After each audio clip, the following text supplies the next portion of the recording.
All right. Good afternoon, everyone.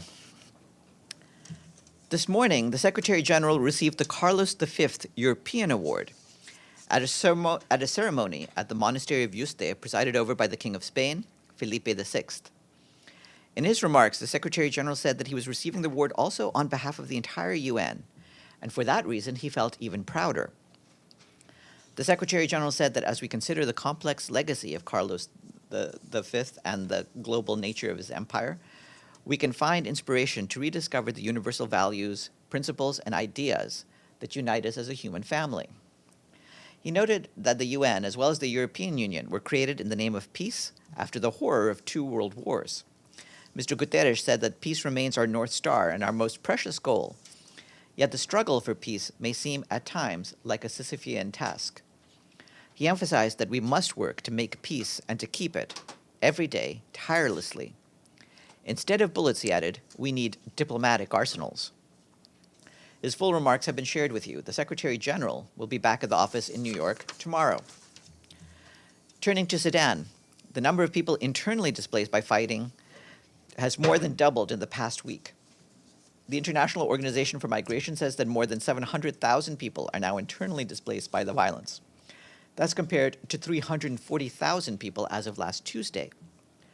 Before the fighting began, some 3.7 million people were already internally displaced in Sudan, mainly in Darfur. Meanwhile, the World Food Programme says it will need nearly 13,000 tons of food to reach some 384,000 people across the states of Guterres, Jazeera, Kassala, and White Nile. WFP currently has some 8,000 tons of food stocks in Port Sudan. In the coming days, the agency is expecting the arrival of 2 ships carrying food and supplies to treat moderate acute malnutrition.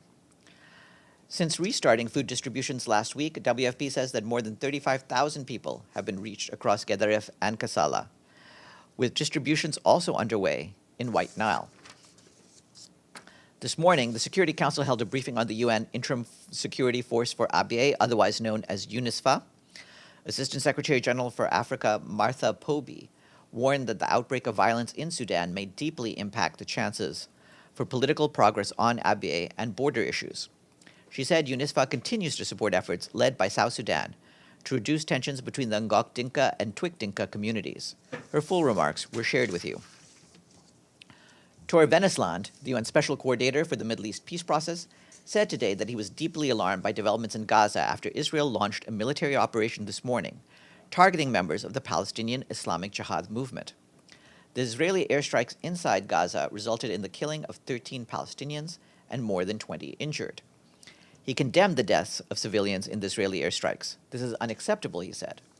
Mr. Vennesland urged all concerned to exercise maximum restraint and avoid an escalation. He remains fully engaged with all sides in an attempt to avoid a broader conflict with devastating consequences for all. Last night, our colleagues at the Office for the Black Sea Grain Initiative reported that the Joint Coordination Center had conducted no inspections on Sunday and Monday. The JCC has confirmed that inspections have resumed today on outbound vessels. Since the 1st of May, the JCC inspection rate has dropped significantly to an average of 2.9 completed inspections daily. There are currently 26 vessels in Turkish waters loaded with 1,157,974 metric tons of grain and foodstuffs. According to information shared by the Ukrainian delegation with the parties of the JCC, there are 62 vessels waiting to move to Ukrainian ports. Out of these, 8 applications have been sent to the JCC for registration. The Office of the UN Coordinator and the delegation of Turkey are working closely with all sides with the aim to facilitate movements and inspections of inbound and outbound vessels within the framework of the initiative and agreed procedures while discussions for the future of the initiative continue. Virginia Gamba, the Special Representative of the Secretary General for Children in Armed Conflict, will be in Ukraine from tomorrow until May 13th to engage with the government to discuss the impact of the conflict on children, including how to enhance the protection of boys and girls in Ukraine and prevent grave violations. This follows the Secretary General's request in his last annual report on children in armed conflict to engage with all parties to the conflict in Ukraine to urgently address child protection issues, including the prevention of violations against children. During her visit, Ms. Gamba will meet with government officials and with the UN country team in Kiev. According to our colleagues in Haiti, in the month of April, more than 600 people have been killed in a new wave of violence that has hit several districts across the capital, Port-au-Prince. This follows the killing of at least 846 people in the first 3 months of this year, in addition to close to 400 people injured and 395 kidnapped during that period. These numbers represent a 28% increase in violence compared to the previous quarter. The report launched by the UN Human Rights Office and our mission in Haiti, BNU, also highlights the emergence of vigilante groups, following calls by some political figures and journalists for citizens to form self-defense organizations to fight gang violence. The report says that Haiti is seeing a worrying increase in mob killings and lynchings of alleged gang members, with at least 164 of these murders documented in April. The report also underscores that the violence is not only becoming more extreme and more frequent, but spreading relentlessly as gangs seek to extend their control. The head of the UN mission in Haiti, Maria Isabel Salvador, renewed her call for the deployment, authorized by the Security Council, of a specialized international force. Haiti needs immediate assistance to counter the increase in armed gang violence and develop its police force, she said in a statement. In Nigeria, we and our partners are appealing for $396 million to stave off hunger and acute malnutrition among children in the northeast of the country, and to help people get through the upcoming lean season. As we alerted last week, 4.3 million people in the Borno, Adamawa, and Yobe states risk severe hunger from June to August, and child malnutrition is expected to rise, with some 700,000 children at risk of severe wasting. Without additional funding, humanitarian organizations will only be able to reach about 300,000 of the people at risk. As we have seen in previous years, early funding can help pull food-insecure households back from the brink. Turning to Syria, a new UN report has estimated that $15 billion will be needed for the country to recover 3 months after the damaging earthquake. The Syria Earthquake Recovery Needs Assessment, stemming from a collaborative effort among 11 UN agencies, funds, and programs, also puts the total damages and losses at almost $9 billion. The acting UN resident and humanitarian coordinator for Syria, El Mustafa Ben Lamli, who led the effort alongside the UN country team, called on partners to let the earthquakes strengthen our collective resolve to scale up strategic and meaningful early recovery interventions across the country, and not just in earthquake-affected areas. And at around 1 p.m., the President of the General Assembly, Shaba Kuroshi, along with 5 of the 6 General Assembly co-facilitators on health, will brief reporters on the ongoing multi-stakeholder briefings and preparations for the UN General Assembly High-Level Week. This stakeout will take place at the General Assembly stakeout area between the trustee and ECOSOC chambers. And before that, are there any questions? Yes, Edie. Thank you, Farhan. A couple of questions. First, on the a follow-up on what you just announced about the Black Sea Grain Initiative and no inspections Sunday and Monday. You didn't give any reason. Can we assume that this is the same issue that has held up previous inspections, which is the Russians not approving the inspection of ships? I believe that the JCC has pointed out some of the hurdles that they've faced, including in their update from last Friday. So I don't have anything new to say on that. Of course, like I said, inspections did resume today, so there have been at least 2 inspections carried out so far today. Yes, but there is still a very significant decrease in the number of ships being approved. Yes, exactly, and that's what the JCC has also pointed out. Can you update us on what's happening with the meetings that are scheduled this week on trying, between the top officials, on trying to extend the initiative? I don't have any particular details to share at this stage. Those are still to be determined. We do expect some high-level meeting to happen this week. You'll recall that on Friday there was an expert-level meeting in Istanbul, and hopefully that will be followed up in the coming days with a senior-level meeting. Yes, Betul. And then.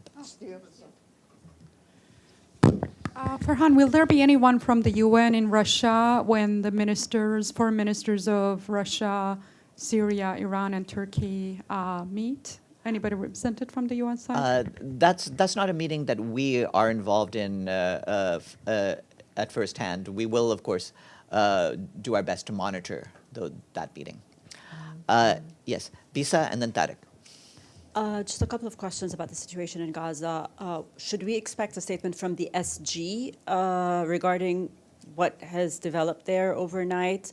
And also, there has been some reporting that the US, the UN, Egypt, Qatar might try to reach a ceasefire. Can you specify what the UN's role exactly would be in that regard? Well, certainly Mr. Venisland has also been working, including with different nations, trying to do what he can to restore peace on the ground. And so he will be involved with the parties and with concerned nations on that. And regarding the Secretary General's views, of course, those are conveyed by his special coordinator, Mr. Venisland. So Mr. Venisland speaks for the UN system in what he said today. Just a quick follow-up regarding the closing of the border crossings. Israel closed the border crossings going into Gaza. Are there any UN efforts actually to try and get in, goods and any humanitarian aid? Yes, whenever there's issues with the border crossings, our office on the ground, the Special Coordinator's office, works with the relevant parties to try to get that opened up, and we will be doing that in this case. Tariq? Thank you. You just read something from Ms. Westland. You just say to Westland about Gaza. Yes. And then the wording was that he condemned the death of civilian in Israeli strike. This is what you just said? Yeah, he condemned the deaths of civilians in the Israeli airstrike. So he does not condemn the Israeli airstrike. He just condemned the death of civilian in the Israeli strike. That's a very strange semantic distinction to make. Obviously, What's the deaths. strange? It's very strange because the deaths occurred as a result of the strikes. Yeah, but they would not have died had there been no strikes. So if there is no civilian die, only the militant, so he will not condemn the strike which destroy houses or something. We, as a rule, and this is the case with Mr. Venisland in this case, condemn all attacks on civilians, including all attacks on civilian infrastructure and civilian buildings. But his statement did not say that. He said, I condemn the death of civilians in Israeli airstrike. So why did he choose this kind of sentence? I mean, I feel like this is a semantic dispute, but as I pointed out to you just seconds ago, had there been no strikes, there would have been no deaths. So the condemnation is the same. Deji. No, I have to follow up, sorry. Does the UN condemn the Israeli airstrike on Gaza last night? Yes or no? I will just refer you back to what I said. Obviously, the strikes are condemned. They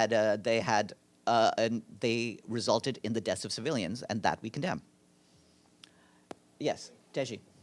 Okay, first, I got some follow-ups of my yesterday's question from our viewers on the looted WFP aid. First, I'm aware that most of the things got looted happened in the first couple of days of this confrontation. Do you know how many warehouses have been looted?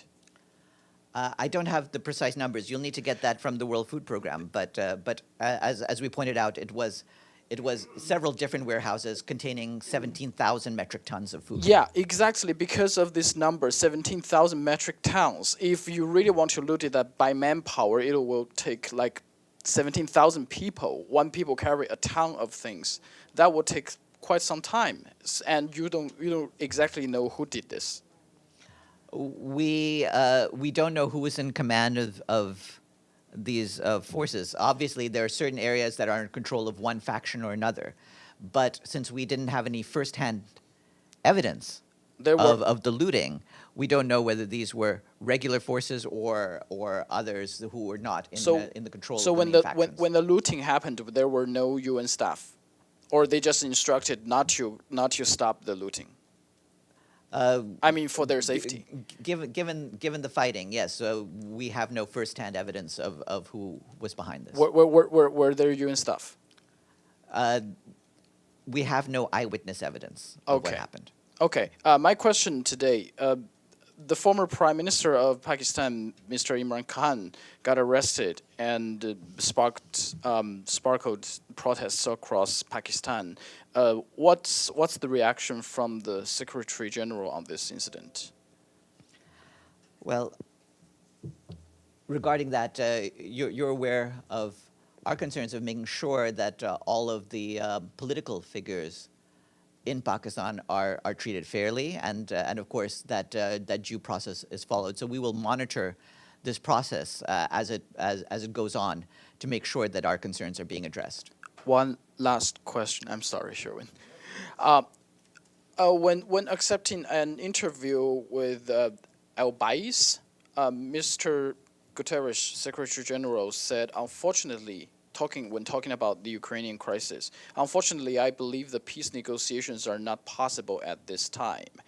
And he said that Russia seems unwillingly at the moment to withdraw from the territories, yet Ukraine is hoping to retake them by force. I mean, it seems he's not very optimistic on the the short future of the Ukrainian situation. Does that mean that the UN is not going to seeking any political dialogue before the so-called offensive started?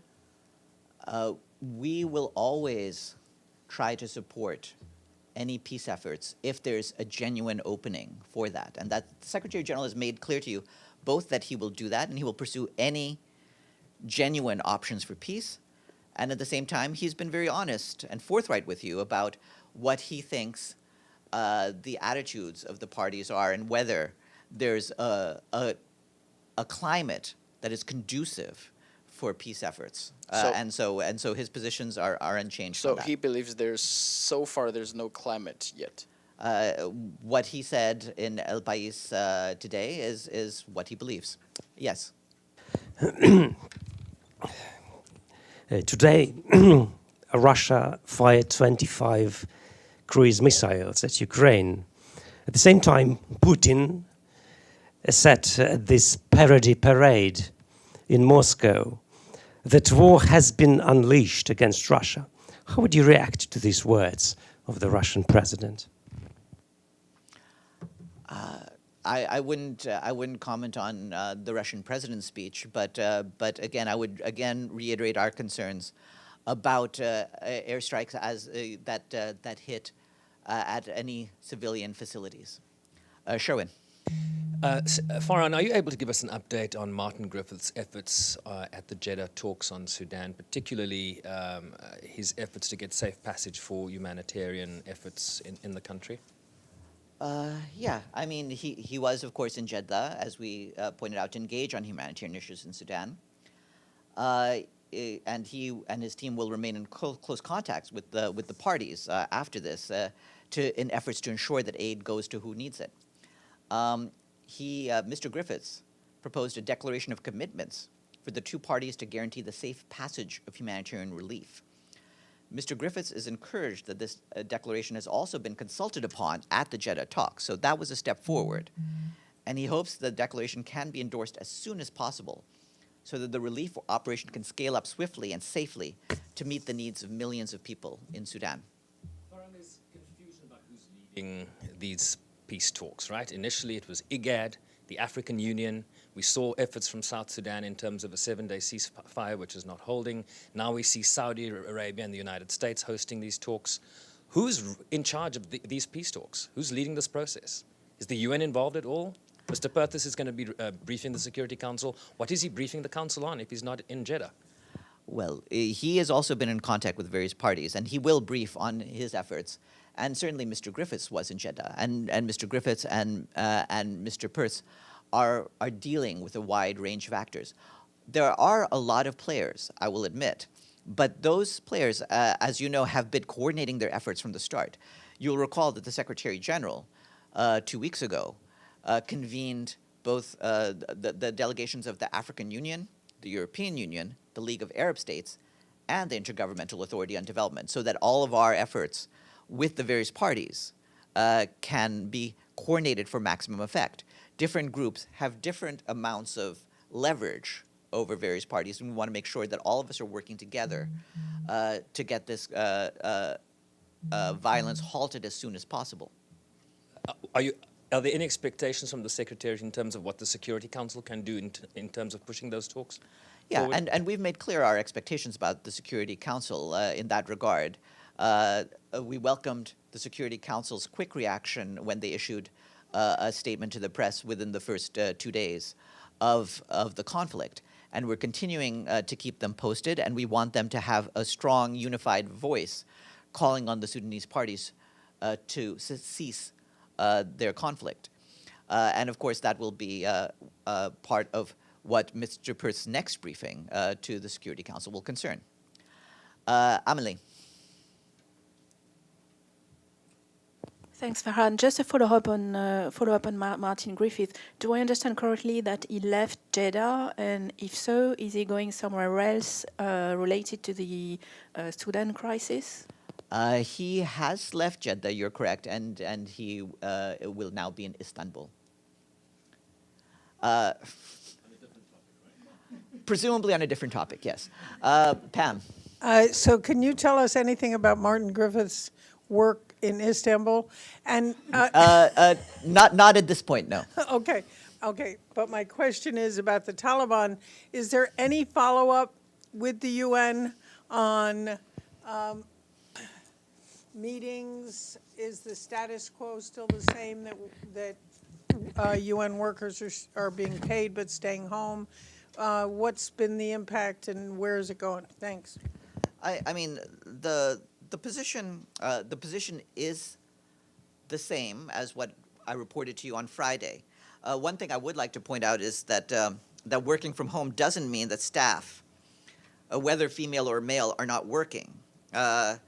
They'll be doing different sorts of work to provide our services, and there's different programs in effect. For example, the delivery of essential programs in health services, such as nutrition, is proceeding, and support to the education sector is in place, often from different types of locations. And you know that we have had a few key exemptions to allow us to provide health and education on a non-discriminatory basis.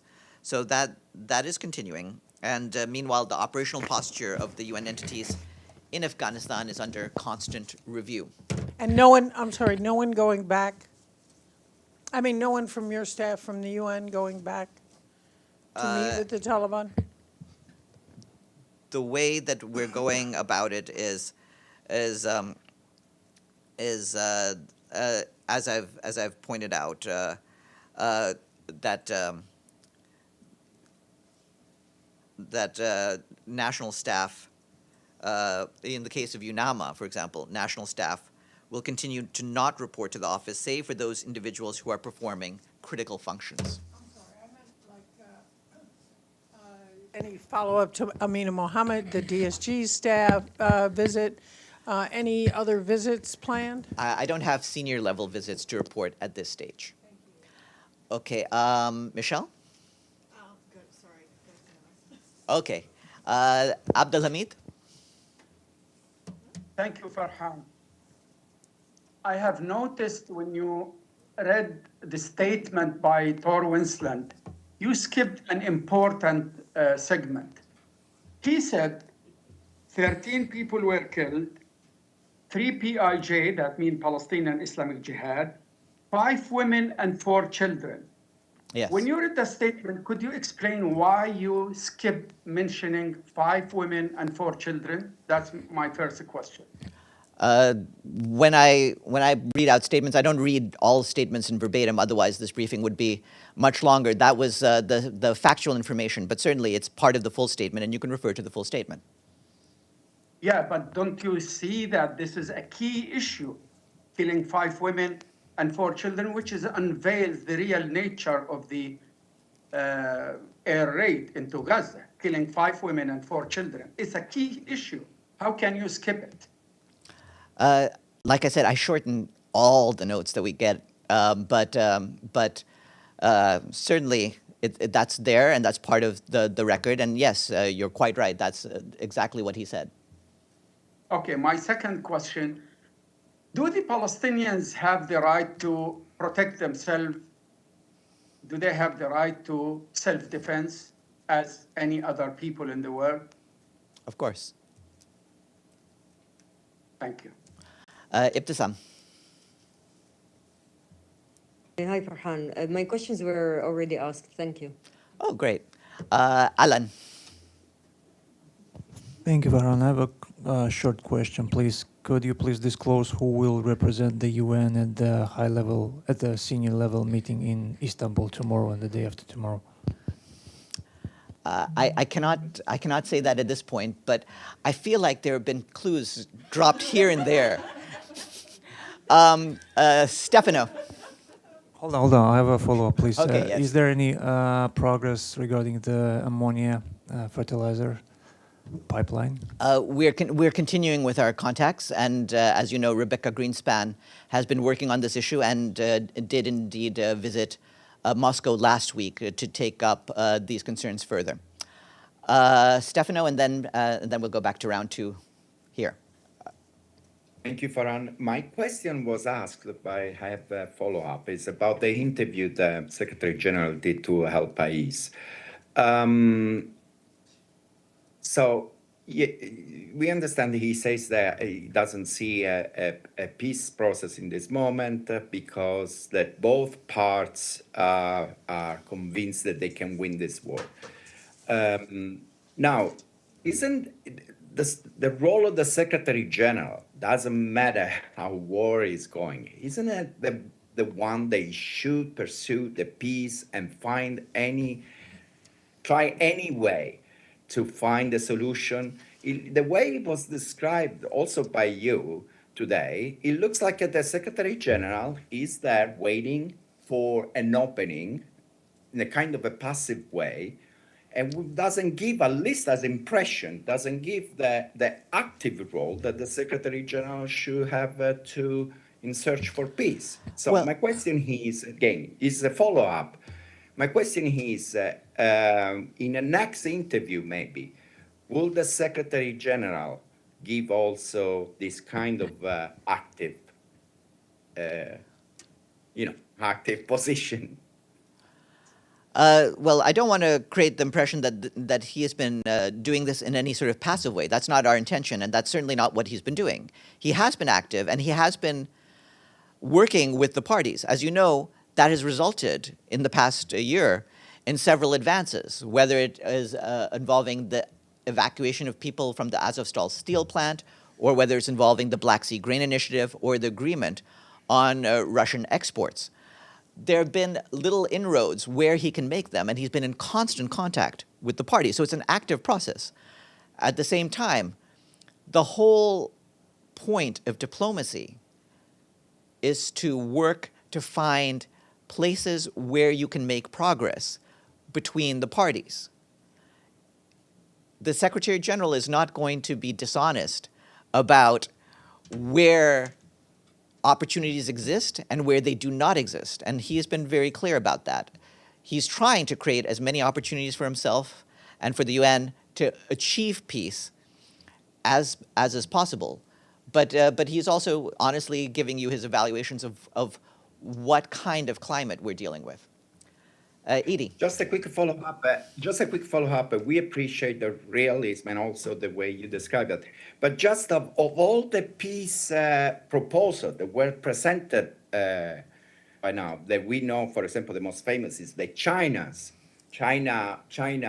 presented a peace proposal. What is the opinion that the Secretary General has, or maybe Lula's and so on? We're supportive of any and all efforts by helpful countries to move forward. But the Secretary General's evaluation of the climate between the parties is what he said. Yes, Edie.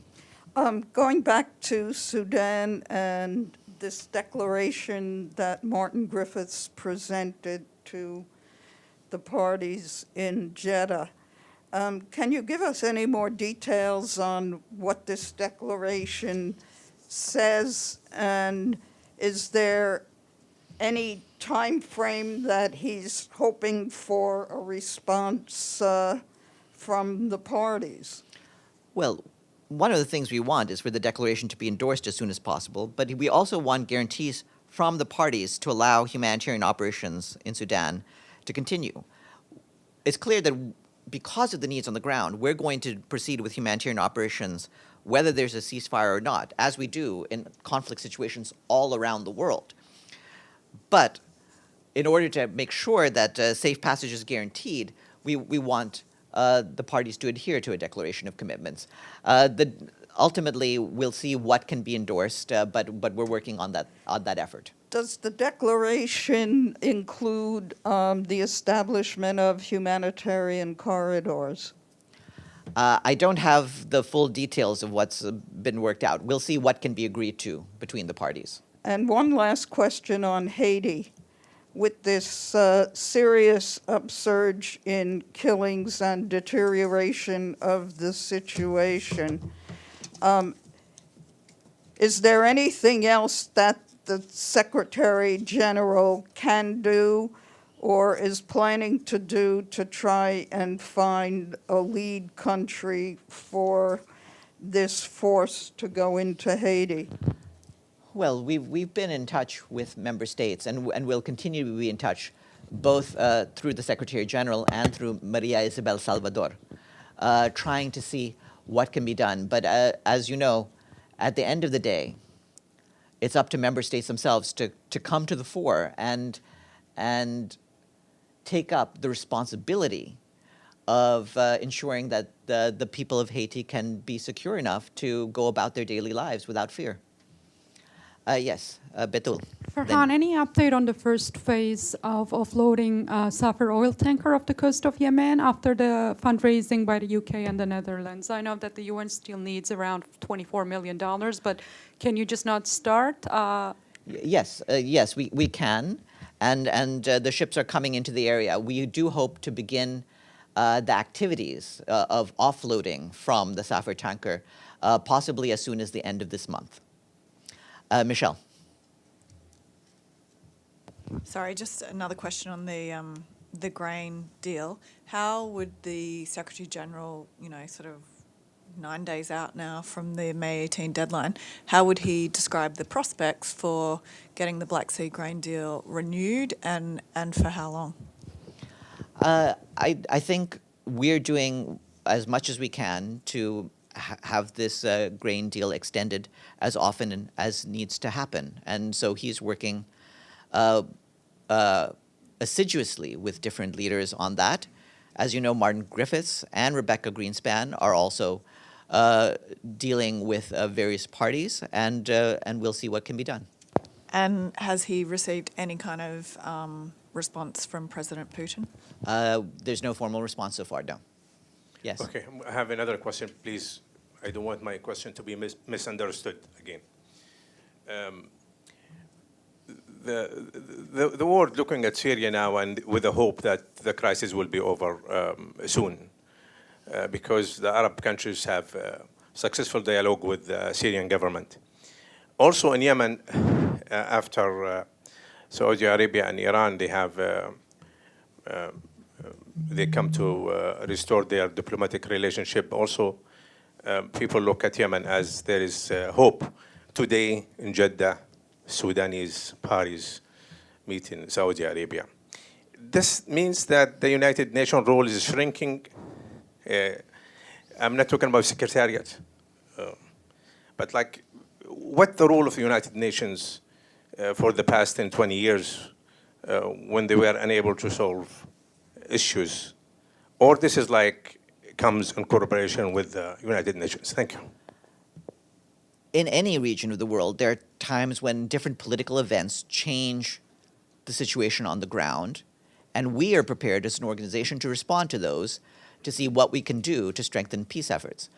As you know, there have been different opportunities arising among the Middle Eastern nations because of different signs of cooperation with each other. And what we're trying to do is build on that to make sure that all of our various peace efforts, whether they are in Syria, whether they are in Yemen, or for that matter, whether they are in Libya or Sudan or elsewhere, that they can be furthered. And that's what we're working on. All right. No Paulina today. Have a good afternoon, everyone.